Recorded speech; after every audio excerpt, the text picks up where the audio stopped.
Hey, today I'm going to talk to you about a couple of waterproof ways to start a fire.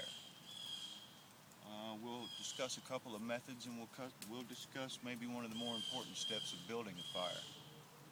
You know, I do a lot of hiking in the North Georgia hills and especially the Smoky Mountains. And two things you will always find in my pack is rain gear and a way to start a fire. I prefer waterproof methods. You know, just because there's a lot of trails in Tennessee that have river crossings, and if you accidentally take a spill, you know, it's one less thing you got to worry about. One of the methods I employ is this magnesium bar, and you probably can't see it, but it has a little striker back here, and you take the back side or the dull side of a knife, and you scrape off a little pile of shavings. Magnesium is really good in wet conditions. It burns at 5,600 degrees Fahrenheit. So if you can get enough shavings going and get a good pile of them, you will engage the pile. There's some drawbacks to the magnesium bar. It's labor intensive, and if it's windy, if it's raining, it can be very difficult to come up with an appropriate size pile to get a spark.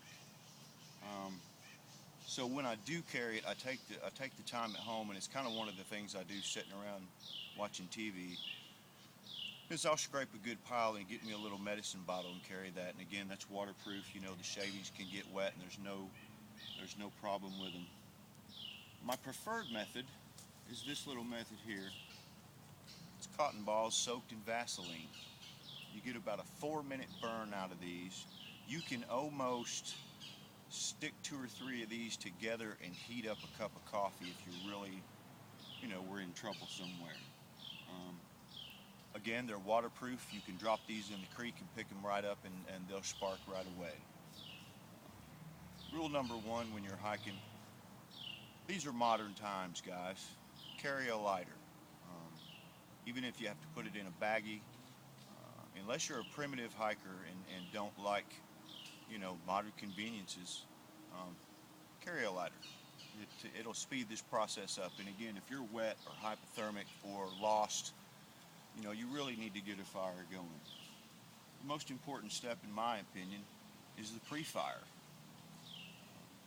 Obviously, this is quite a smaller pile than I would have if I were out on the trail. But the pre-fire is the most important. You've got to have something to burn, and you've got to have enough time to gather big wood and get something going and get some coals working. It's the step that everybody wants to skip. Nobody wants to gather firewood when you've been hiking all day. But it's the most overlooked step. The natural tendency is to grab a pile of leaves and just make something small, and you really end up making your fire over and working yourself harder than you need to do. So if you'll just take the time to gather up wood, and if the conditions are wet, don't be afraid to reach up higher in the trees and pull off a little drier stuff. But again, I really like these cotton balls. You get about a 3 to 4 minute burn out of them. Once they ignite, they stay lit. I put one on a stick, and I'll have a couple down here in the fire,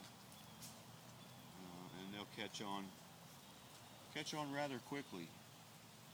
Again, being able to build a fire is an important skill out on the trail. With all the trails that I do hike that are all blazed very well, things happen and you can get off the trail. And smoke is a very, very efficient way to let somebody know where you are. But the most important thing, before you go out on your hike, let somebody know where you're going. Always file a flight plan, if you will. I never leave home without letting my wife know what trails I'm going on and where they are. Anyway, that's 2 ways that are waterproof that'll get you a fire going just as soon as it can catch.